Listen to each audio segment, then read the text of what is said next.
In other news, a Reform rabbi in Seattle is now making waves across the Jewish world for suggesting that Jews adopt a radical change in burial practices.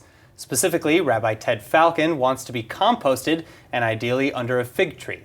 But while Jewish burial practices have evolved multiple times throughout the centuries, a great debate has now been started over this newly suggested interpretation of from dust to dust. And so here to discuss is Rabbi Ariel Konstantyn, founding rabbi at the Tel Aviv International Synagogue and chairman of Metzion, the Institute of Zionism and Jewish Heritage, Rabbi Dov Halbertal, former head of the Office of the Chief Rabbi of Israel, and Rabbi Jeff Cymet, conservative rabbi of the new Keilah of Ramat Aviv. Thank you all very much for coming in.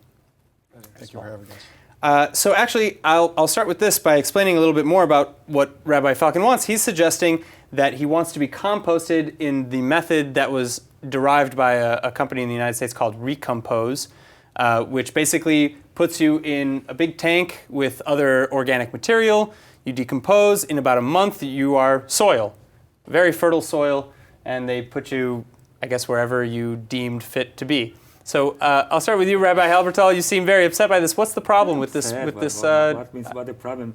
To the headline, I would say that it comes the time that the Reform rabbis and Reform people, and it's also the bottom line, it's time for them to declare we are not a part of the Jewish religion. Well, but we are not a jump, part of Moses and Mount Sinai. We are not Jewish. Not Jewish, I mean not Jewish practically, technically they are Jewish. But, it's time. It's time to, But have there not been different... One more thing. If Smotrich, the Knesset member,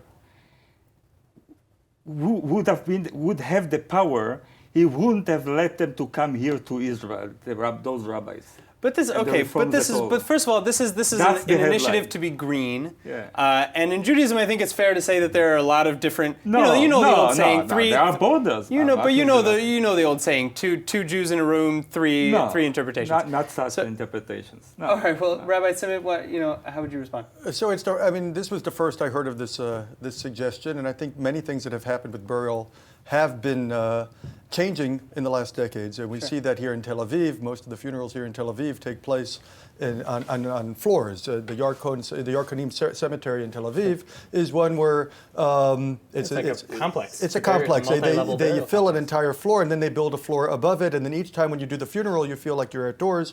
But then as the level fills, it goes to the level above. And that's one of the options. They also have options where they have walls, and we see this in Jerusalem as well.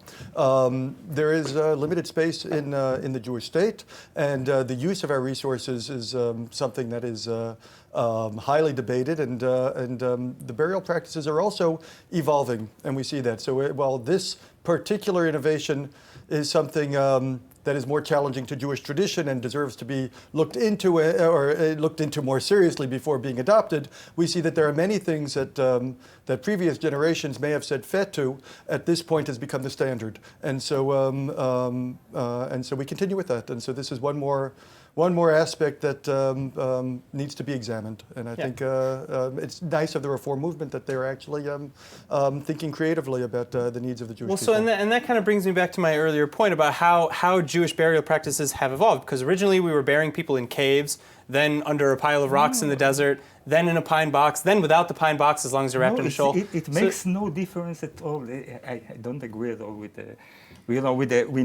this interpretation. The only thing as a Jewish tradition that you have to do is to bury in dust. That's all. It can be in floors. It can be in a kind of. You have to even when you are in every way you are doing it. It is in dust or touching the dust. So Rabbi Konstantyn, first of all, I want to get your take on this and also a response, I suppose. Okay, I think there's a number of factors that have to be taken into account. Innovation is always welcome, provided that it's run through a halachic system that addresses whether this innovation is in constant with the halachic system. That meaning so that innovation has always been part of, even though the Chatam Sofer tried to ban innovation, saying anything new is prohibited, that's never been the case and continues not to be the case, and therefore an initiative and an innovation is not necessarily wrong. What has to be done is has to be brought through the classic Jewish legal system and see whether it fits or doesn't fit.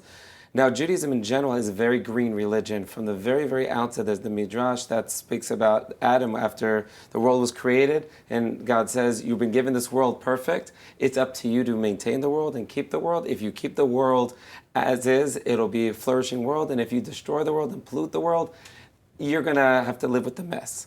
And there are many, many laws throughout the Torah and the rabbinic literature that is protective of the Jewish environment. This idea has never come up. And I think that if the Jewish tradition, which is so environmentally conscious, has not advocated this, I'm very wary of this particular initiative. I think that there is a tradition and a respect given to the dead body to put it in the ground properly, quickly, and allow a natural process to take place. And I think it would have been something that would have been thought of earlier on. So I'd like to address that actually, because that was one of the key arguments for Rabbi Falcon's new process, or his chosen process. And that's basically, it talks about kind of the green efficiency of the different burial processes. And it discusses how when you bury a body, either in a pine box or not in a pine box, when you bury a body under 6 feet of earth, it degrades anaerobically, meaning without oxygen. And that produces methane gases, and that's also not to mention all the other green issues with finding all the materials for the burial walls, for if you do use a pine box, cutting down trees, things like that. Whereas this process degrades the body aerobically with oxygen, so it produces far smaller of a carbon footprint. And that's really the ideology behind this. You're still in dust, you're still being returned to the dust, as it were. So I philosophically, I don't see a difference. And I'd like to get your take on that. So I agree with Rabbi Konstantyn. The main issue in Jewish tradition is showing kvod hamet, to continue giving respect to the body within the context of our tradition. The question here really is, how much does this deviate from the tradition, and if so, in what ways is it acceptable or unacceptable? Many people, I've presided at many funerals where people specifically order the tree they want next to the plot both because of the shade it will provide for them when they go visit their loved ones, and also because it reminds them in their image that somehow that has been a transformation. So I would hope that has never been considered a marker. We tend to put the stone that we place is something traditional. Every mourner who goes to the gravesite adds their own stone, and so I hope that his initiative, and I hope people will bring to him within the context of the tradition, that we also have a marker and a stone to remember the name and to continue to provide the respect for the body. One thing I would put, sometimes technology does change the way you have to look at things. There's an organization I'm a member of, the Halachic Organ Donor Society. For decades, people were under the misimpression that Judaism and the Jewish tradition does not allow for organ donation, and it took probably about a generation of rabbis to examine and to re-examine how it can be done, because the other values of Judaism, in that case, the value of preserving life, but in this case, the value of environmentalism, were seen to be important enough that slight changes or additions or innovations to the way we deal with death and burial have been accepted by many, many rabbis of all denominations. So, like I said, this is a new offer. It's a new technology. It's interesting. It's challenging. But I think we would all need to look into it more to see how we can do it in a way that will still comport with our own values. We have to understand the Jewish tradition and belief. The creation of a man by God has been done in one way, and the death and the funeral and the burying, that's another way. And the one who made the creation gave us the way how to bury. You cannot understand and explain those things. It's mystical. It has to touch and do with the afterlife, all the Jewish beliefs. So you have to be very strict in those commandments. But then why would there be separate methods of burial to begin with? Because right now we have multiple accepted norms of Jewish burial. No. Well, I mean, as was mentioned earlier, we have the burying in the ground with or without a shawl, with or without a box, with or without a stone. It's the same. In or outside of a cave in the desert. There are many different. It's a big mistake, and I don't agree at all with all of this. Why? I want final comments, and then I'd like to get final comments. One comment. It's all the same. The same means you have to be buried in the ground in some way to touch the dust and the ground. That's all. It can be by this way, by bags without, but the same idea. We have some strange idea like this reform ideas, and but you're still buried eventually. I mean, you can burn yourself first. Also and say that you will be a dust. And but what about your organs? For the trees, I don't. Rabbi Konstantyn, final words. Terrible. I think, first of all, I want to repeat again, innovation has never been distant from halakha. Halakha has always been a process that's been developing, and new ideas have always come to the forefront.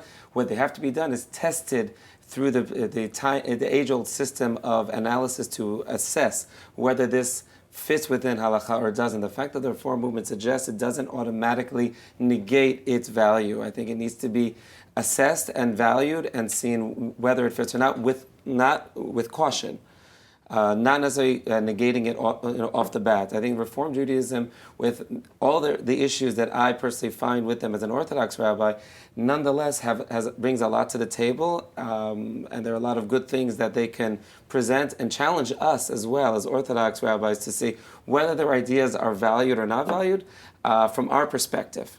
And from that, I think that we have to see what's good on the other side, and there may be value here. I think we have to analyze it properly. You take it more seriously than you have to take it. The only challenge I see by the reforms is that they are going to be more and more non-Jewish. That's the only challenge I see. Unfortunately, it's terrible. You have atheists, rabbi atheists. You have rabbi that intermarry the Jewish people. You have all kinds of non-Jewish idea. They are becoming more and more Christians and more non-Jewish. It will be the end of them. I'm sure we can agree to disagree on that point. Rabbi Halbertal, Rabbi Konstantyn, Rabbi Cymet, thank you all very much for coming in and sharing your insights with us. Hope to see you again soon. Thank you. Thank you for having us.